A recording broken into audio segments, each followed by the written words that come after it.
बिहार के औरंगाबाद जिले में एक न्यूज एंकर की दहेज की लालच में हत्या कर दी गई। जमहोर थाने के सुरमा गांव में ये शर्मनाक मामला सामने आया। जागृति नाम की लड़की के जीने का अधिकार दहेज लोभियों ने छीन लिया। जी हां, जागृति न्यूज एंकर थी। कभी स्क्रीन पर कभी दूसरों के हक की आवाज उठाती थी, लेकिन इस बेरहम दुनिया ने जागृति को ही इंसाफ से वंचित कर दिया। अब जागृति की संवेदनशील आवाज फिर कभी नहीं सुनाई पड़ेगी। इस आवाज को दहेज दानवों ने हमेशा के लिए दबा दिया। जागृति ने भरोसे के साथ जिस लड़के का दामन थामा था, उसने भी जागृति की हत्या में अहम भूमिका निभाई। जागृति की हत्या उसके बर्थडे के दिन ही कर दी गई। जागृति की मौत से उनके परिवार में सदमे का माहौल है। उनके परिजन इंसाफ दिलाने की गुहार लगा रहे हैं।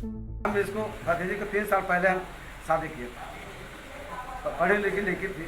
उसके बाद भी उसको कहीं भी आवाज़ नहीं था कि हमारे साथ कुछ गलत हो, समझ गए। कभी कभी टोर्चर करते थे दहेज के लिए कि हाँ दामाद ऐसे कहते थे, भैया से पूछते थे, भैया कहते थे कि ऐसा चलो होगा, रिटायर के बाद मैनेज हो जाएगा, लेकिन होता है सब, समझ गए।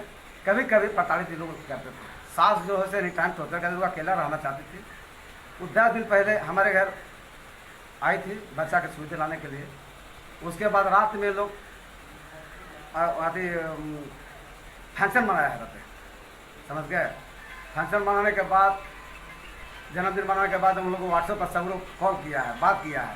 8 बजे तक बात हुआ इसका अपना माँ से, और माँ से बात करने के बाद अब आधा घंटा के दरम्यान फिर खबर मिलता है कि जागृति धरती पर नहीं। इसको कड़ी के कड़ी सजा मिलना चाहिए, नहीं तो हम इसको लिए कुछ भी कर सकते हैं। आप इसका हाई कोर्ट से लेकर सुप्रीम कोर्ट तक हम जा सकते हैं। जागृति दिल्ली के एक निजी चैनल में बतौर एंकर का काम करती थी।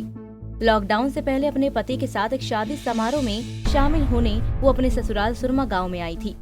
वहीं लॉकडाउन लग जाने के बाद जागृति दिल्ली वापस नहीं लौट पाई। इसी दौरान पति सहित ससुराल के 4 लोगों ने बर्थडे के दिन ही जागृति की जान ले ली।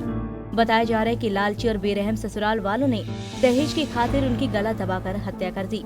घटना के बाद अकौना निवासी मायके वालों ने जमहोर थाना में पति समेत 4 लोगों के खिलाफ FIR दर्ज कराई। वहीं सदर SDPO अनूप कुमार ने कहा कि पति और ससुराल को गिरफ्तार कर लिया गया है।